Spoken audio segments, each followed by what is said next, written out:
சரண் Krishna YouTube சேனலுக்கு உங்களை அன்புடன் வரவேற்கின்றேன்.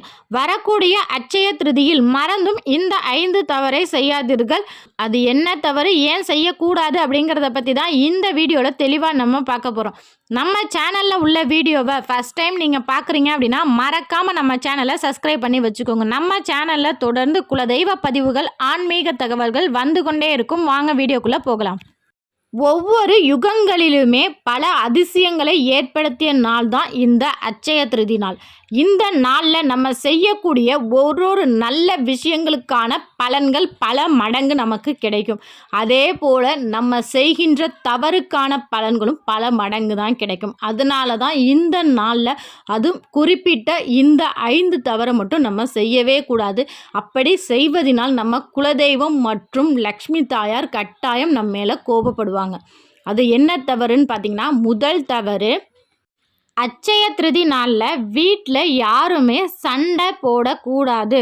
அது ஒரு சிலர் பார்த்தீங்கன்னா, அட்சய திருதி 4 நாளே தங்கம் வாங்குற நாள். ஐயோ, எல்லாரும் தங்கம் வாங்கிட்டாங்க, உங்கள் அண்ணன் வாங்குறாங்க, உங்கள் தம்பி வாங்குறாங்க, நம்ம மட்டும் வாங்கலைன்னா என்ன பண்ணுறது, அக்கம் பக்கத்தார் வீட்டாரெலாம் வாங்குறாங்க, நம்ம வாங்கலைன்னா என்ன பண்ணுறதுன்னு சொல்லி அடுத்தவங்கள பார்த்து பொறாமப்பட்டு தங்கம் வாங்கியே ஆகணும்னு சொல்லி கடன் வாங்கியாவது தங்கம் வாங்கிட்டு வந்து வீட்டில் வைக்கிறது முற்றிலும் தவறு.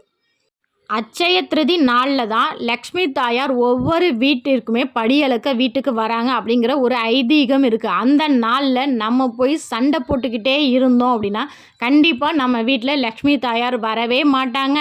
சண்டைகள் பெருகி கொண்டே போகும். உங்கள் வீட்டில் நிம்மதி அப்படிங்கிறது இருக்கவே இருக்காது. ஒரு வீட்டில் சண்டை தொடர்ந்து கொண்டே இருந்தால் அந்த வீட்டில் உங்கள் இஷ்ட தெய்வம், குலதெய்வம் இருக்கவே இருக்காது. அதனால் அட்சய திருதி நாளில் முடிந்தவரை யாரும் தேவையில்லாமல் கோபப்படாதீர்கள், வன்மமான சொற்கள் பயன்படுத்தாதீர்கள், சண்டை போடாதீர்கள். குறிப்பாக தங்கம் வாங்க வேண்டும் என யாருமே சண்டை போடாதீர்கள்.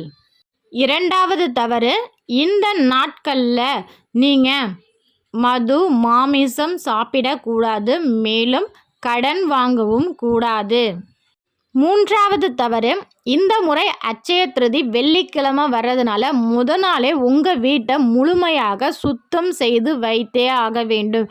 ஏன்னா லக்ஷ்மி தாயார் வீட்டில் சுத்தமான வீடுகளில் நிரந்தரமாக குடியேறுவாள் அப்படிங்கிற ஒரு மிகப்பெரிய ஐதீகம் இருக்குது. அதனால் உங்கள் வீட்டில் ஈசானி மூலை, கன்னி மூலை, ஜன்னல்கள், உங்கள் பீரோ, லாக்கர் என அனைத்து இடங்களும் சுத்தமாக இருக்கும்போது லக்ஷ்மி தாயார் விரும்பி வந்து வாசம் செய்வாங்க. லக்ஷ்மியே ஒரு வீட்டில் விரும்பி வந்து வாசம் செஞ்சால் அந்த வீட்டில் அனைத்து செல்வங்களும் நிலைத்து நிற்கும்.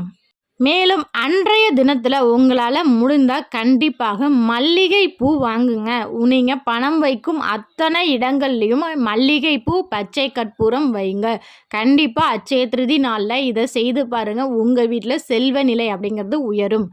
நான்காவது தவறு, ஒரு சிலர் என்ன பண்ணுவாங்க, நம்மளால் தங்கம் தான் வாங்க முடியல, வீட்டுக்கு தேவையான பொருட்கள்லாம் வாங்குவோம். அந்த மாதிரி வாங்கும்போது நமக்கு நிறைய பொருட்சேர்க்கை ஏற்படும் அப்படின்னு நினச்சிக்கிட்டு பிளாஸ்டிக் பொருள், அலுமினிய பொருள், ஸ்டீல் இந்த போன்ற பொருட்கள் வாங்குவது தவறு. ஏன்னா இது கேதுவின் ஆதிக்கம் நிறைந்த பொருட்கள். கேதுவின் ஆதிக்கம் நிறைந்த பொருட்கள் நம் அட்சய திருதியில் வாங்கும்போது கட்டாயம் நம் வீட்டில் வறுமை ஏற்படும்.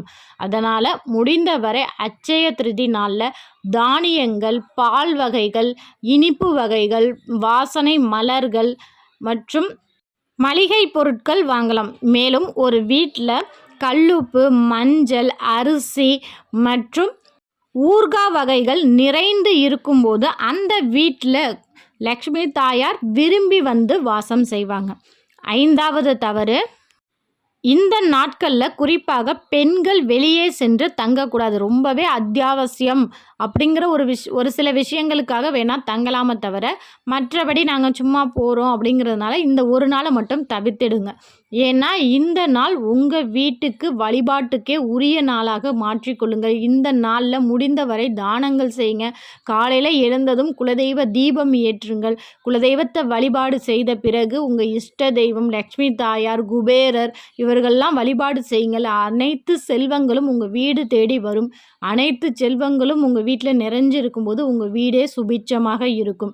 கண்டிப்பாக அட்சய திருதி நாளில் இந்த 5 தவறை மட்டும் மறந்தும் செய்யாமல் இருந்து பாருங்கள். கண்டிப்பாக உங்கள் வாழ்க்கை வளமாக இருக்கும். இந்த வீடியோ உங்களுக்கு பயனுள்ளதாக இருக்கும் என்ற நம்பிக்கையில் கட்டாயம் மற்றொரு வீடியோவில் சந்திக்கிறேன். இந்த வீடியோ உங்களுக்கு பிடிச்சிருந்தால் லைக் பண்ணுங்கள், ஷேர் பண்ணுங்கள், மறக்காமல் சப்ஸ்கிரைப் பண்ணுங்கள். சரண் கிருஷ்ணா யூடியூப் சேனல். நன்றி, வணக்கம்.